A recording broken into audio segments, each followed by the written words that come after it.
কিছুক্ষণ আগে আমরা যেটা পড়েছিলাম সেটা ছিল অসঙ্গত। এইবারে আমরা যে নদী ব্যবস্থাটা সম্বন্ধে পড়ব সেটা হলো সঙ্গত। সঙ্গত নদী ব্যবস্থা সেটা কি? তার মানে ডেফিনেটলি কোনো একটি অঞ্চলের ভূতাত্ত্বিক যে নিয়ন্ত্রকগুলো আছে, যেমন শিলাস্তরে চুটি, ফাটল, ঢাল, জোর, দারুণ ইত্যাদি প্রভৃতির সঙ্গে এই নদী ব্যবস্থার একটা সম্পর্ক আছে। এবারে দেখো, এটাকে আমরা অনেকগুলো ভাগে ভাগ করতে পারি, ঠিক আছে? খুব জেনারেলি যদি আমরা এই নদী ব্যবস্থাটাকে দেখতে চাই, তাহলে একটা ছোট্ট ডায়াগ্রামের মাধ্যমে এটাকে আমি বোঝানোর চেষ্টা করছি, আশা করছি তোমাদের সুবিধা হবে। ধরো এটা একটি অঞ্চল, এখান দিয়ে একটি নদী ব্যবস্থা ডেফিনেটলি ডেভেলপ করবে।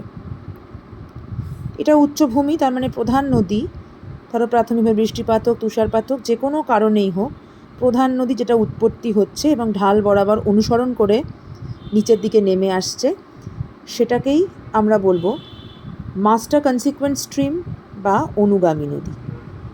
অনুগামী নদী, অনুগামী নদী কারণ সে ফলো করছে কাকে না, ভূমির যে নর্মাল যে ঢাল তাকে সে অনুসরণ করছে, প্রাথমিক ঢালকে সে অনুসরণ করছে। অর্থাৎ কোনো ভূভাগের উত্থানের ফলে প্রথম যে নদীটা সৃষ্টি হলো সেটাই হলো অনুগামী নদী।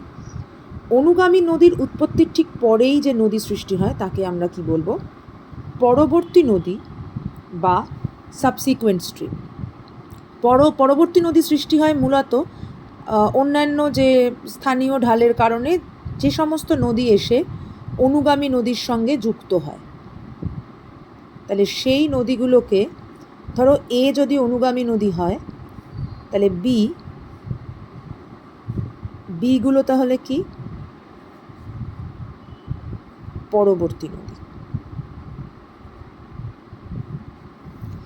বি বা পরবর্তী নদী, খেয়াল করো, অনুগামী নদীর সাথে এসে যুক্ত হচ্ছে এবং এগুলো মোটামুটিভাবে শিলার যে স্ট্রাইক বা যে আয়াম বরাবর কিন্তু এদেরকে প্রবাহিত হতে আমরা দেখতে পাবো, ঠিক আছে?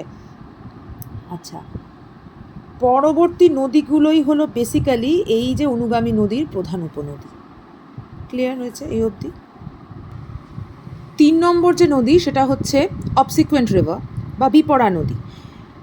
অনুগামী নদী যদি ঢাল অনুসরণ করে এভাবে নেমে আসে, তাহলে ঠিক তার বিপরীত দিকে যেটা ডেভেলপ করে সেটা হলো, ধরো এটা সি, ঠিক আছে? তাহলে সেটা হচ্ছে গিয়ে আমার অবসিকুয়েন্ট রিভার বা বিপরা নদী।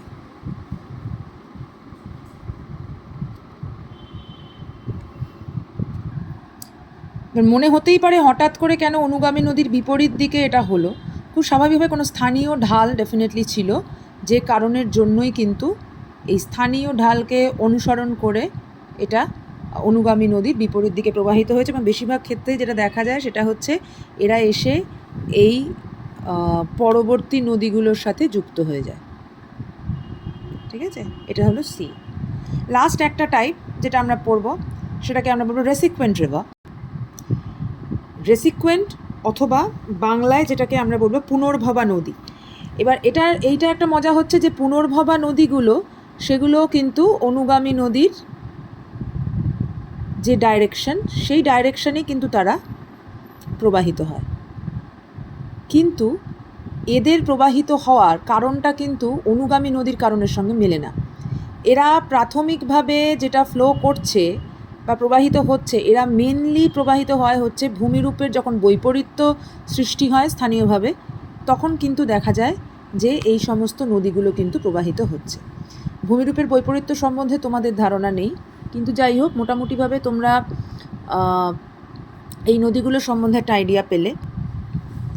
তাহলে ডিটা হচ্ছে তোমার রেসিকুয়েন্ট বা পুনর্ভবা।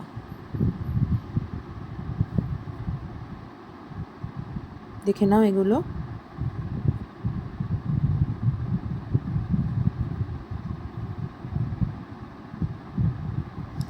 এই 4 রকমের সঙ্গত নদী ব্যবস্থা আমরা দেখতে পাই।